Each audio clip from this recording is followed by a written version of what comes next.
Hello everyone, welcome to this episode of Your Life, Your Money. These days, a lot of NRIs are heading home, be it the problem in the United States, Canada, different parts of Europe, or the job issues in many parts of the world. The number of people who are coming back to India is slowly on the rise and it's visible. Day in and day out, we get a lot of inquiries asking for consultation about what happens when we come back to India, what are the compliance requirements that they have to go through, what problems that they may face. We just thought, since a good number of people are coming back, let's try and do a video to highlight what are the problems you may go through when you come back to India after serving as an NRI outside. You could be an Indian citizen or you could be an OCI trying to settle back in India. Stay till the end of the video. I'll give you the points on which you need to focus and when you need to focus. If you are able to attend to that and make some studies around that, your migration back to India will become much easier for you. This is NRI Money Clinic for you, and I am Dr. Chandrakant Bhatt, your financial guide for a happy living.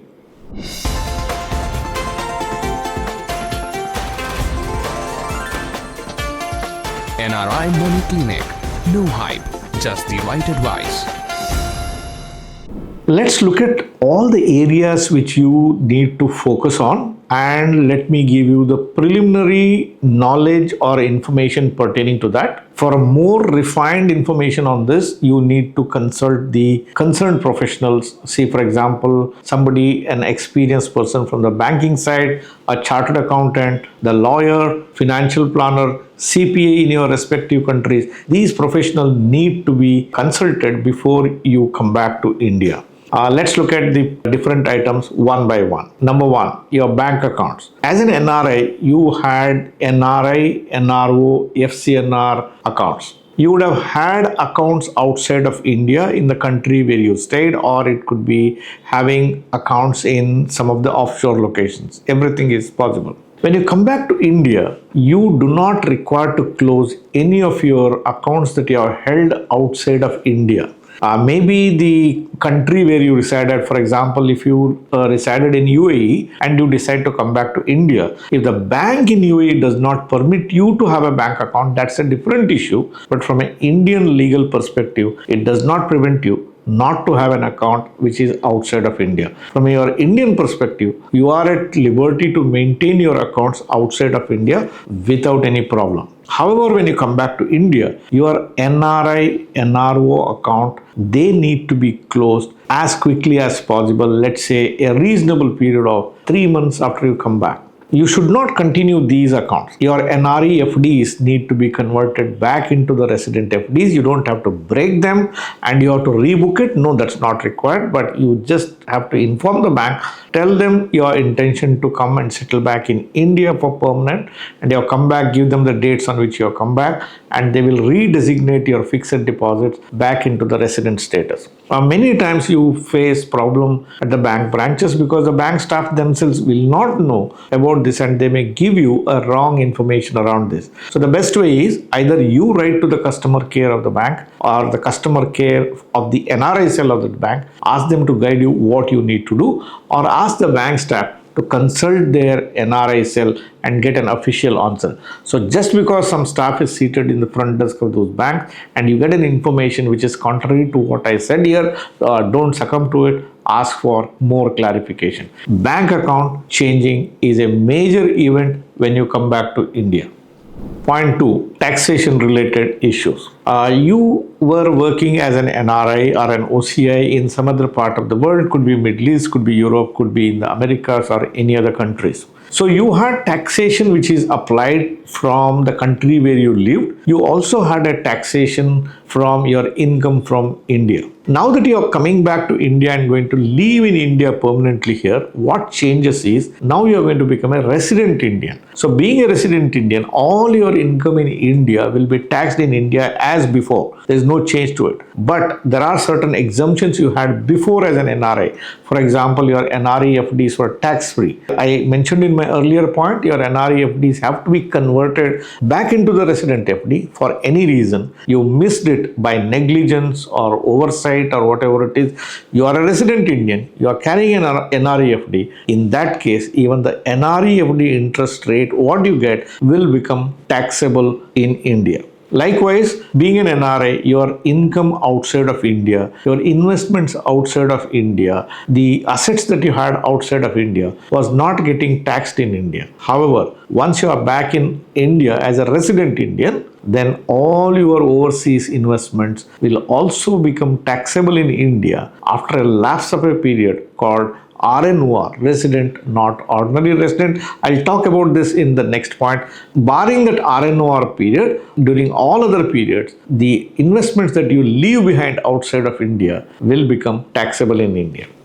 3. Tax codes to be changed in your Indian investment. As an NRI, your mutual funds, your demat account, all these had NRI status or NRO status which are built into it. Once you come back to India, you need to change the tax code of these investments. If you are having the mutual fund portfolios, you have to reach to the respective mutual fund houses, inform them about your change of status, you have to give them a resident bank status, you have to give them an old bank proof, you have to give them a new bank proof, you have to make a return request to them. A lot of procedure gets involved in changing the tax code. If you have an NRI demat account, that needs to be closed and you have to change into the resident demat account. It's a project by itself. Many times you get extremely irritated. Please make sure that you sell off those investments what you don't need instead of going through this process of tax code change. The lesser the volume of work that you have, it works far better for you. Be mindful. I have seen in case of lot of NRIs, hundreds of stocks, lots of mutual fund scheme, too many AMCs to deal with. It all becomes very, very cumbersome. Tax code change is a major issue you have to attend to when you come back. If you are working with the financial planners, the transitions can become quite smooth because they can simplify things for you. They can keep limited folios for you. They may be asking you to deal with a limited number of asset management companies. They can look into the double tax avoidance agreements between two different countries and how you can get benefited before you move back. It's always worthwhile to have a financial planner. But I cannot insist on asking everyone to go through a financial planner. It's your personal right whether you want to be a do-it-yourself investor or to go with a financial planner. These are some of the extra advantages you get when you work with a financial planner. In case if you have an intention to work with a financial planners, you can make best use of services provided by NRI Money Clinic. We have a team of experts who can help you move from one country to the another country and attend to all these finer points in details. We have designed what is known as a returning NRI consultation. You can book a returning NRI consultation with us and get guided on everything that you need to focus on. How can you reach out to us? Very simple. Our contact numbers are given in the description box. We have provided a link over there. Click on the link, write your message, what is it you want to help with, and our team of experts are ever ready to help you. Why delay? If you are looking for that service, send that message right now. Point number 4, change of jurisdiction of your PAN card. As an NRI, your PAN card should be in the international tax jurisdiction. Once you come back, you have to speak to your chartered accountant and ask them to change your PAN card from international tax jurisdiction back into the resident tax jurisdiction. That makes things very simple for you. It's best you make best use of services provided by a chartered accountant for that purpose. Point number 5, your overseas investment. Your overseas investment, there is no compulsion that you have to close those investments and bring it back to India. It's an optional decision you have to take. Many people have got many types of investments outside of India. People have got insurance policies, people have got pension policies, people have got offshore investment, people have got accounts in Singapore, people are invested in long-term bonds. All kinds of investments are there. People are invested in properties, people have rental properties outside. Legally speaking, you can continue all this without any problem. Don't be in a hurry to wind them up. But let's say you cannot control these investments once you come back to India. You are very old. Your family members are not capable enough to communicate with those companies, and you struggle to do this and you feel uncomfortable, then it's not a bad idea for you to wind them and come back. Before you wind up these investments, make sure what are the consequences that will come with it. For example, if you have taken a 20-year plan and you are still 10 years into maturity, and look at what is the kind of penalties you need to make. Is it possible to put something on a standing instruction kind of a thing? Find out whether you can get an advice or somebody who can cater to you when you are in India for these investments which are done outside. If you have an advisor there, talk to them, look at whether they will remain there for system for long, or your investments are with a brokerage account which can help you. If you are confident that there is somebody to help you out and you are not put into unnecessary stress, you can leave these investments outside of India.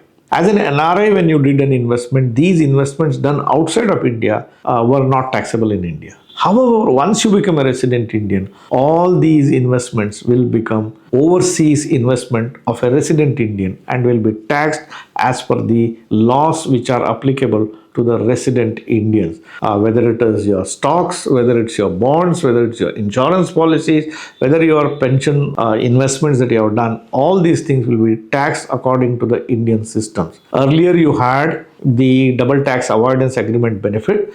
Now, if you are paying some taxes for these overseas investments in the country where you lived earlier, still, even after being a resident Indian, you can still claim exemptions under double tax avoidance agreement. Please reach out to a chartered accountant who is quite proficient with the DTAA provisions and be guided from them. Don't assume things on your own and unnecessarily pay taxes in both the countries. Number 6, government has given you a facility of cooling off period when you come back to India to live your life as a resident Indian. This cooling off phase is known as RNOR phase, or resident not ordinarily resident. This phase is given to people. There are certain conditions which are built into it. Who can get RNOR period, how long you can be an RNOR phase. It's a subject by itself. We have done detailed videos. You can watch these videos on RNOR videos here to get finer information about whether you are qualified for it or not, what benefits you get. But for the general benefit or for the general information, a maximum period of RNOR phase is made available to people who stay outside of India for longer periods, something like 9-10 years period of time. Be guided by our detailed video on it. During the RNOR phase, few things you have to remember is the investments what you have made outside of India will not get taxed in India during the RNOR phase. Your FCNR deposits, the interest you get will not get taxed in India during the RNOR phase. However, your NRI FDs, as I said earlier, must be converted into resident FDs. By any reason, if you have kept it as an NRI FD and you are serving an RNOR phase in India at the moment, the interest you collect on the NRI FD will also become taxable. It's a cooling off period. RNOR phase is a cooling off period where once you lose job or when you retire, you can't wind up everything. Your properties, you can't find a buyer immediately. Liquidity issues are there. So approximately 2 years period is given. Make best use of this period to save on the tax side and coming back to India and restarting our life as a resident Indian. There are multiple benefits which you can make best use of. As I said, if you book an NRI consultation, our team of experts can help you figure out how you can make best use of RNOR phase. Point number 7, your real estate investment. When I say real estate outside of India and the real estate inside India. Many people come back to India for various reasons. Some people retire and come. Some people get tired of their life outside and come. Some people lose their job and come. People have got investment. People still have EMIs running for their overseas properties. All kinds of problems are there. Some people just come back because parents are not well. They are the only child. They want to take care of their parents. People come back. There is a lot of confusion which happens around this particular phase. There is no defined way to handle your real estate outside of India. I've seen people who have wound up completely from US and they have come back to India. In the process of coming from US to here, they thought they will come back and stay in India permanently.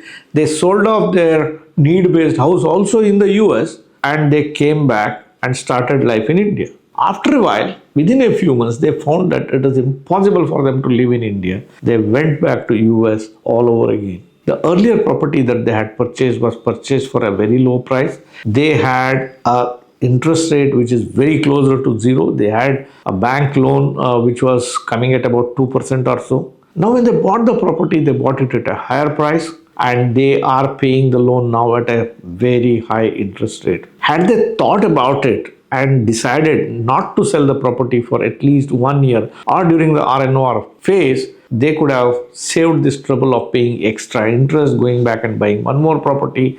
All these things could have been avoided. So don't give a knee-jerk reaction.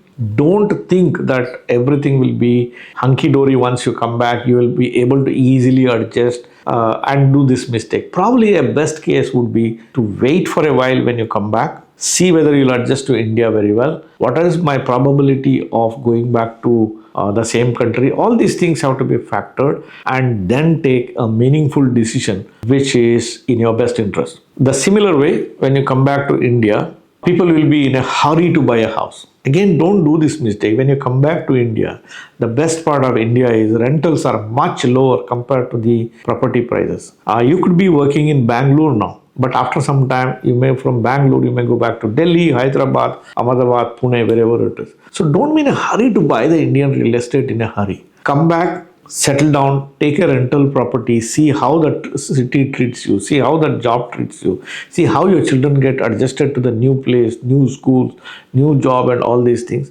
Once you are very certain that yes, I am fine, this is going to be my new place of living, that is the time you make a commitment for real estate. So don't go with a presumption that okay, everything is fine, I'll commit a disproportionate amount of money to buy that real estate in India. You will feel sorry for doing that. Give sufficient enough time, then only commit for the Indian real estate. Wait for a while, stay in a rented properties until then. Point number 8, adjusting to the Indian salaries. You could be working in Middle East, London, Canada, US. You're counting your salaries in dollars. When you come back, if you were to work here, you will not get the same salary. We work with a lot of returning NRIs. We know what exactly happens when they come back, which companies give them a good salary here. A lot of the American companies encourage their people to go back to India and work from there because the members of these staff can have the family ties here in India. It's a cost saving for these American companies also. Generally, they get 2/3 of what they get in the US, or maybe half of it, maybe 1/3 of it, depending on individual cases. You could have migrated out of India long back, and your memories of getting that coffee for 5 rupees, getting a masala dosa for 25-30 rupees, times have changed. So if you think that, okay, I'm going to get 30 lakh salary, 40 lakh salary, 50 lakh salary, straight away take out 1/3 of that as the taxes. The costs have gone up. The commutation, the amount of struggle you go through, the amount of money that you need for your travel also has gone up. India is no more a cheap country as you think. No, it's not at all. I have seen this. I lived in Dubai for 15 long years. I had a good life over there. When I came back, luckily I was not fully out of India. I was on and off India. But I could figure out how expensive is India today. Indian schools are expensive. Indian cars are expensive. When you buy a car, I was very happy to buy cars in Dubai. But when I come and buy a car here, a great deal of money doesn't go to the car manufacturer. It goes to government of India in the form of taxes. Petrol is expensive. Services are becoming more and more expensive. So all these issues are there. Do not get carried away by what salary you get in India. Make detailed planning around how the expenses have to be accounted. I know of a lot of families who came back and they have a lifestyle and they think that they'll have a great lifestyle with the Indian salary. They were thinking of the times when they left India, but things have changed. India is also not a cheap country. Ask your friends, ask your communities if there is a community for returning NRI, or if you know of people who have come to India from your own companies, ask them what it might cost. Do a budgeting, and when you do a budgeting, give liberal allowances for everything that you need. Make sure that you are not making a wrong decision to come back to India in a hurry, assuming things and which can go wrong for you.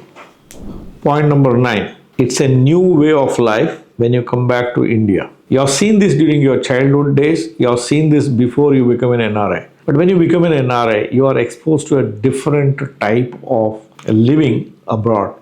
Be it the developed world, be it in the Middle East, very organized, very clean, a disciplined way of traffic. All these things you are used to. When you come back to India, of course, India has developed, but still it's a chaos. It's a chaos of growth. It's a chaos of civilization. It's a chaos of everything else. You have to be very mindful when you are driving. Forget about the lane discipline. There are no lanes itself. Forget about the queues. People don't stand in the queues. It's a gate crashing world here, right? Survival of the fittest. You are used to doing things on your own. Cleaning your house, washing the utensils, helping your wife, everything is your Western way of dealing. Once you come back and start doing, people may brand you as somebody who is very miser. Why he doesn't have a domestic help? All these issues can come. Be mentally prepared to restart your life the Indian way, the new way. Don't try to change anyone here. Rather, change yourself, find peace in India. I can go on and on and on about the experiences of returning NRIs, and I have to talk the whole day. Let me conclude with one last point. Point number 10, vultures all around. You are an NRI. People see you as you have come from heaven. They feel that you have tons and tons of money. They think you have a bank balances which will never get empty. But you know your struggles. You know how much you have struggled, how much you have and everything. So the vultures around, it could be the agencies, it could be the wealth management desk, it could be your friends, it could be your relatives, it could be anyone. Everybody is trying to make most out of you. Everybody is trying to milk you out. You have to be very, very careful to save yourself from vultures all around. If you don't exercise caution, then all that you have done during your NRI stint can be lost because of carelessness you did in handling these vultures. So when it comes to question of handling your money, be careful. Don't allow anyone come near to you, especially the wealth management desks. And when you're dealing even with the agencies, you have to put that extra caution. Deal with people who are honest, people who are competent, people who take decisions in your best interest. Dear viewers, I have given you 10 points if you are somebody who's planning to come back and restart your life in India. There are many points. I've just opened your eyes. If it helped you to focus on what you need to focus, do give me a thumbs up. By the way, our channel grows only with your subscription. We give you 2 videos every week. Every Tuesday, an expert comes and speaks on topics of interest for you. Every Friday, I speak my mind out on your life, your money. Many of you watch my videos, forget to subscribe. Please hit that subscribe button and press the bell icon. Do not forget to share these videos with your near and dear one, friends and relatives, and on all the social media on which you are connected with. Thank you very much for watching this episode on NRI Money Clinic. I shall be back with you with yet another episode next Friday. Till then, stay safe. Jai Hind. Press the bell icon for more details and subscribe our channel.